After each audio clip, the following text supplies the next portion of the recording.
Ustaz, bagaimana cara ikhlas yang benar-benar sesuai tuntunan Al-Quran? Ya, kita keluarkan surat Al-Ikhlas. Betul gak? Cara ikhlas sesuai tuntunan Al-Quran, keluarkan surat Al-Ikhlas. Ya sudah.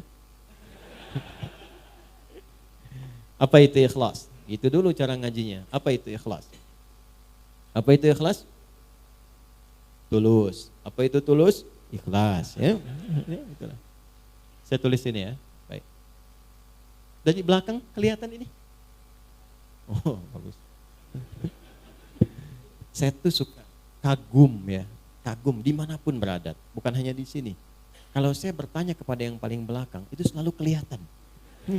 Padahal belum saya tulis.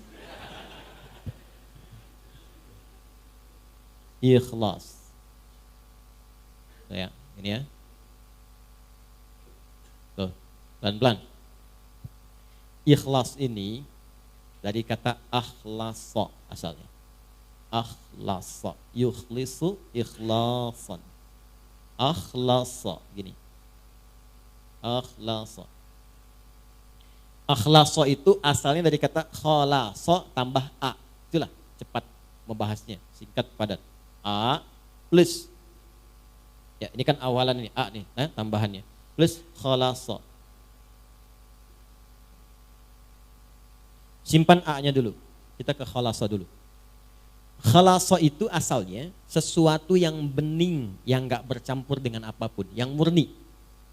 Makanya ini nih dalam bahasa Arab disebut dengan al-ma'ul khalis. Air bening. Bukan air putih. Kalau air putih apa? Susu. Air putih apa? Ya. Kalau yang coklat apa? Teh. Yang hitam apa? Kopi. Yang putih apa? Kalau ini air apa? Bening. Nah, ini khalasa namanya. Khalasa. Kalau dibawa ke pemilik pelakunya disebut khalis. Ya, misalnya ada yang namanya khalis. Maksudnya apa? Orang itu seringkali menyaring segala yang keluar dari dirinya sehingga selalu bening, bersih. Makanya kalau ada orang namanya khalis, kata-katanya nggak boleh kotor. Karena itu bukan bagian dari cermin kebeningan hatinya. Catat itu ya. Termasuk pandangannya jangan memandang yang kotor. Karena itu bukan dari cerminan namanya. Itu khalasa namanya. Kalau kita ingin berusaha menyingkirkan yang kotor, menanggalkan, ditanggalkan, digelincirkan, izalah, tanggalkan supaya yang bersihnya saja yang muncul. Maka tambahkan hamzah di depan kata dasarnya. Dari khalasa tambah hamzah. Maka harakat ini huruf pertama kan kha fathah ya. Lihat ini, fathah. Fathahnya pindahkan ke depan. Jadi a, ini sini a. Karena ini dipindah, maka ini mati, hilang. Jadi akhlasa. Di akhlasa itu usaha yang sungguh-sungguh untuk menghilangkan yang kotor-kotor, yang mencampurinya. Sehingga nggak ada campuran lagi. Kalau ini air bening ada campurannya, saya bersihkan campurannya sehingga tersisa yang beningnya saja. Maka prosesnya disebut dengan akhlasa. Sudah? Sifatnya, karakternya, sifat yang membebaskan diri sudah hilang dari campuran sehingga bening saja, itu karakternya, sifatnya disebut dengan ikhlas. Di ikhlas itu asalnya keadaan yang murni, bening, yang tidak bercampur dengan motivasi atau keadaan apapun di luar dengan tujuan pokok yang ingin diraih. Misal, tujuan kita beribadah kan karena Allah kan? Nyembah siapa? Allah, ya. Wa ma khalaqtul jinna wal insa illa liya'budun. Kata Allah, aku enggak ciptakan jin dan manusia kecuali untuk menyembah aku. Maka kalau kita menyembah, nyembah siapa? Allah. Tujuan kita pada siapa? Allah. Maka jangan pernah nanti ada penyerta-penyerta, motif-motif lain yang menyertai ibadah kita sehingga keluar dari fokus. Keluar dari tujuan asal. Karena tidak sedikit nanti ada orang yang ingin ibadahnya seharusnya dilihat Allah karena Allah. Ibadah yang dikerjakan karena ingin diperhatikan Allah sifatnya disebut ihsan namanya. An ta'budallaha ka'annaka tarahu fa illam takun tarahu fa innahu yarak. Hadis Muslim, hadis yang ke-8. Engkau berusaha menyembah Allah dan merasa diawasi sekalipun engkau tak mampu melihatnya. Itu ihsan namanya. Nah, ibadah yang ingin dilihat oleh makhluk bukan khalik disebut riya namanya. Riya. Imam mimpin. Bismillahirrahmanirrahim. Alhamdulillahi rabbil alamin. Maghrib, bagus. Bapak komen setelah sholat. Masya Allah Ustaz, tadi bagus sekali suaranya. Mudah-mudahan Ustaz dijaga. Isya ditambahin cengkoknya dikit. Karena pujian tadi. Alhamdulillahi rabbil alamin. Misalkan, karena tujuan untuk didengar oleh orang yang tadi. Atau ingin kelihatan oleh yang lain, saya pun bisa sholat berjamaah. Maka ingin dilihat disebut dengan riya, ingin didengar disebut dengan sum'ah. Itu yang menggeser dari ihsan. Fawailul lil musallin alladzina hum an salatihim sahun alladzina hum yuraun. Riya itu pengen dilihat orang. Bahasa kekiniannya pencitraan. Paham? Sedekah karena pencitraan. Bapak, ada Masjid Miftahul Jannah di Gede Bage akan renovasi. Saya yang tanggung semuanya. Saya kasih 1 miliar, tapi tolong pasang spanduk dari Sabang sampai Merauke. Ini Haji Fulan, misal. Nah, itu riya namanya. Itu mencampur sesuatu dari yang pokok. Kalau kita ingin tepikan berusaha lillah, sifatnya disebut dengan ikhlas. Orang yang berusaha mewujudkan itu berusaha namanya mukhlis. Jamaknya mukhlisin. Nah, kita itu diperintahkan oleh Allah sepanjang ibadah usahakan yang ikhlas. Jadi usaha kita yang dilihat oleh Allah. Nanti Allah yang ngasih hasilnya. Orang yang berusaha untuk ikhlas disebut mukhlis, jamaknya mukhlisin. Turun surah Al-Bayyinah, surah 98 ayat 5. Wa ma umiru illa liya'budullaha mukhlishina lahud din. Kalau sudah dapat ikhlas itu diberikan oleh Allah dalam hati. Kalau sudah ada dalam hati, enggak pamrih. Dia enggak mikir apa-apa. Yang penting Allah ridha. Jadi walaupun dia ngasih ketahuan orang, dia udah gak peduli dengan orang. Jadi ada level seperti itu ada. Sudah gak ngaruh, mau muji, mau enggak. Kadang-kadang dia potong. Akhi, wah antum itu, ya udah. Itu mah rezekinya dia aja ditipin Allah sama saya. Kalimat itu sudah nyaman. Tertanam dalam jiwanya, fokus tujuan ibadah hanya lillah. Kalau sudah Allah berikan sifat ikhlas itu berubah dari mukhlis menjadi mukhlas. Ada ikhlas, ada mukhlis, ada mukhlas. Mukhlis, ada mukhlas. Kalau sudah mukhlas, maka tingkat ini adalah tingkat di antara yang tertinggi dari hamba Allah yang sulit ditembus oleh setan. Jadi setan itu kalau sudah ketemu orang mukhlas, dia sudah give up. Nyerah dia. Memang dia masih menggoda untuk menunaikan tugas gitu kan. Ya, tapi tugasnya menjadi formalitas karena nggak bisa ditembus. Itu sudah pengakuan setan sendiri. Ada di mana? Di surah 15 ayat ke-40.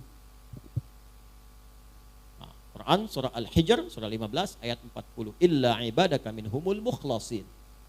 Ya Allah, aku akan goda setiap anak cucu Adam dari depan, dari belakang, dari kanan, dari kiri. Di kanan, kiri, depan, belakang itu setan datang.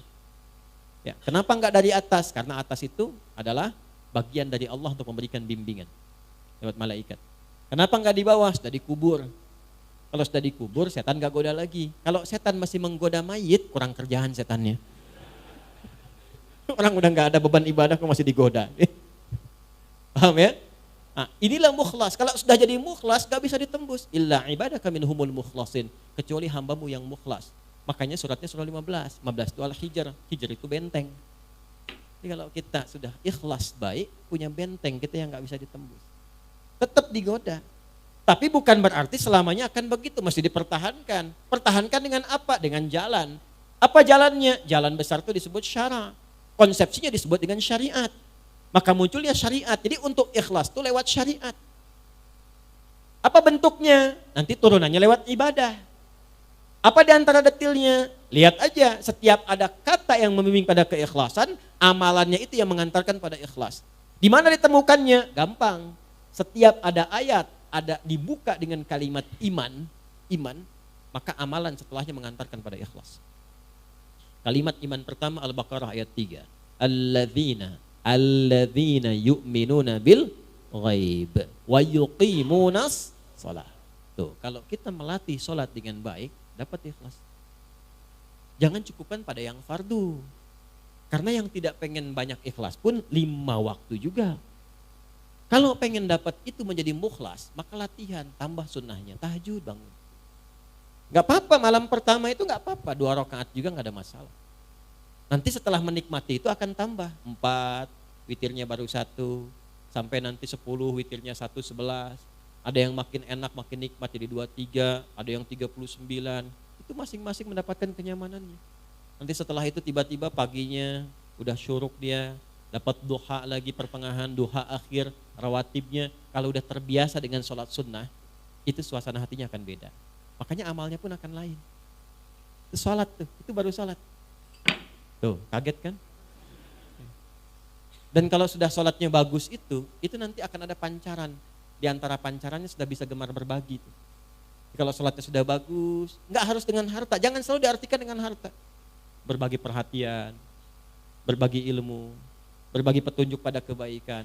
Makanya setelah sholat, lanjutannya infak. Wa mimma razaqnahum yunfiqun. Infak pun masih latihan juga. Jadi begitu Anda banyak memberi, berbagi, bukan memberi ya, berbagi. Maaf ya, dibagikan. Kenapa dibagikan? Karena Allah titipkan. Jadi yang dibagi itu titipan Allah, bukan punya Anda, bukan punya saya. Mumpung Anda yang dititipi, cepat ditunaikan. Sebelum itu dicabut, dititipkan pada yang lain. Itu cara bacanya. Dari mana taunya bahwa itu bagian orang lain bukan kita? Maka lihat kebutuhan kita itu seperti apa dalam sebulan. Ada anak, ada istri, kan? Atau sebaliknya istri, ada suami, ada anak. Ada siapa lagi? Bagaimana kebutuhan sebulannya? Berapa banyak yang dibutuhkan? Keluarkan dulu, simpan dulu. Lalu setelah itu, kalau kita sebut bagian dari kelebihan, apa rencana-rencana masa depan yang paling dekat? Atau yang jauh, itu yang kita sebut dengan tabungan. Kalau sudah terpenuhi itu, lebih dari itu hak orang lain yang Allah titipkan lewat kita. Nanti disebutnya infak. Infak itu banyak nanti. Kan infak pertama untuk keluarga. An-Nisa ayat 34. Infak kedua untuk kerabat terdekat nanti. Seperti orang tua. Orang tua itu bukan dizakati, tapi diinfaki. Dalilnya mana? Al-Baqarah ayat 215. Yas'alunaka madza yunfiqun. Mereka bertanya padamu Muhammad sallallahu alaihi wasallam, apa yang harus diinfakkan? Qul ma anfaqtum min khair. Kalau mau infak kata Allah yang terbaik. Jangan engkau enggak suka lihatnya saja dibagi orang. Itu ada di Al-Baqarah ayat 267 sampai 269. Wala tayammamul khabitha minhu tunfiquna walastum biakhidhihi illa an tughmidu fi. Jangan kasih orang benda yang kamu lihat saja sudah enggak suka. Ya, jangan masukin kotak infak. Keadaan uang yang Anda lihat aja udah enggak suka. Ini lecek, di bank aja enggak diterima, masukin aja kotak infak tuh. Misalnya. Nah, jangan seperti itu. Itu langsung dapat penolakan dari Allah. Kalau sudah ada yang terbaik, yang bagus, maka kepada siapa diberikan? Lil walidain, orang tua. Orang tua tuh memang enggak pernah minta di lisannya. Tipikalnya begitu.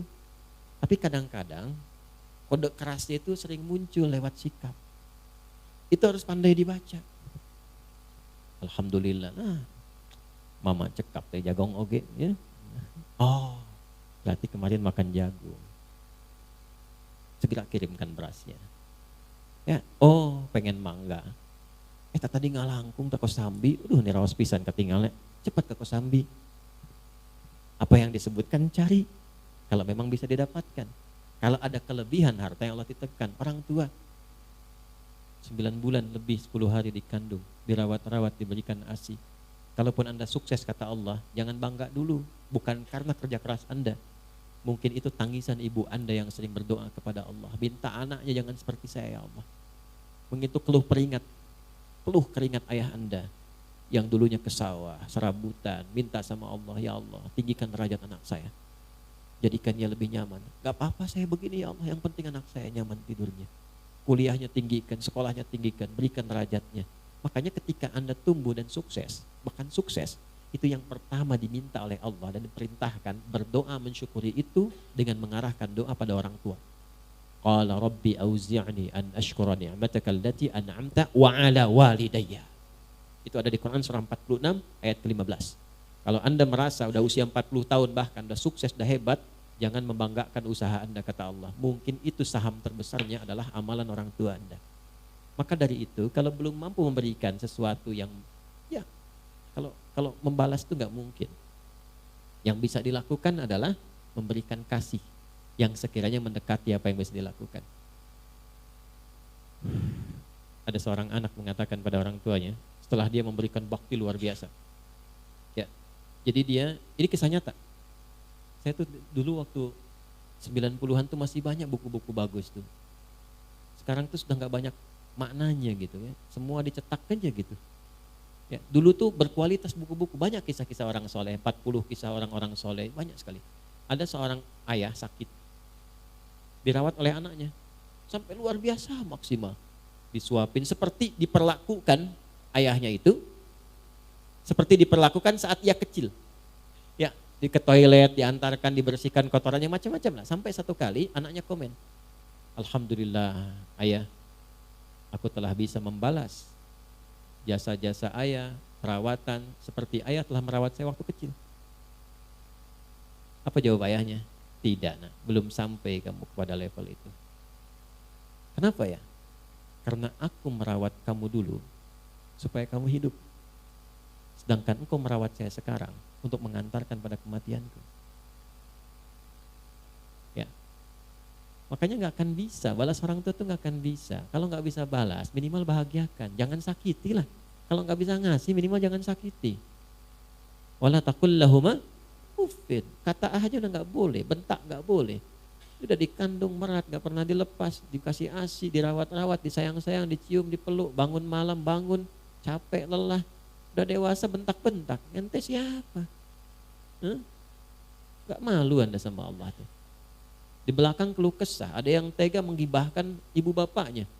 Ya, ada yang tega memaksa memberikan warisan, ada yang mempolisikan bapak ibunya. Anak kurang luar biasa itu ya. Saya nggak punya kata-kata untuk melukiskan itu tuh.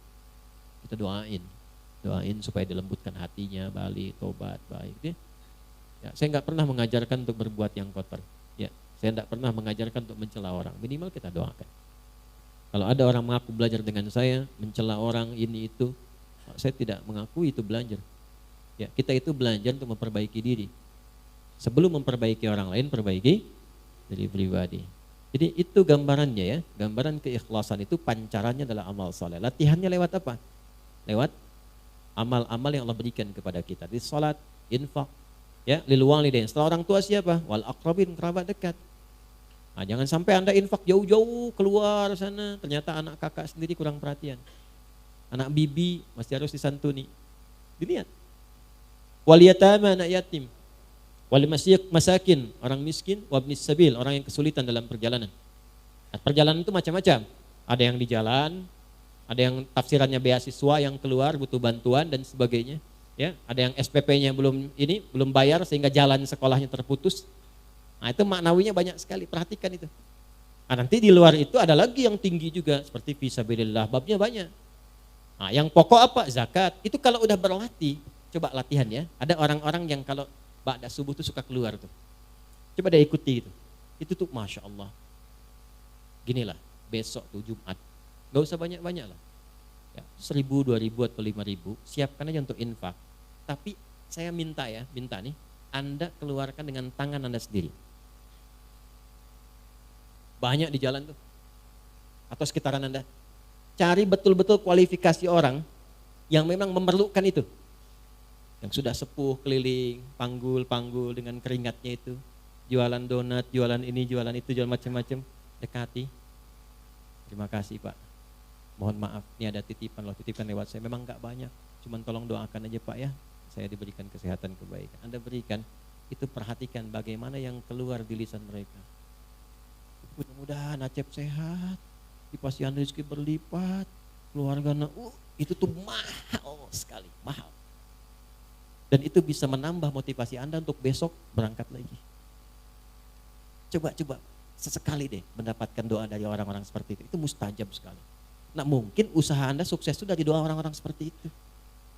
Bukan karena hebatnya Anda, karena kan yang punya rezeki Allah. Bagaimana Allah bisa menggerakkan semua rezeki itu dekat dengan Anda? Jangan dikira mudah begitu saja. Kalau cuma begitu, Korun lebih jagoan. Korun tuh mengatakan, komen pertama Korun yang di dislike oleh semua generasi setelahnya, walaupun diviralkan. Apa dia katakan? Ini karena ilmu saya. Ya. Maka Allah nggak suka. Diadakanlah likuifasi, ditenggelamkan, dilumat ya dengan tanah sekalian, dengan semua harta-hartanya. Gitu. Jelas ya?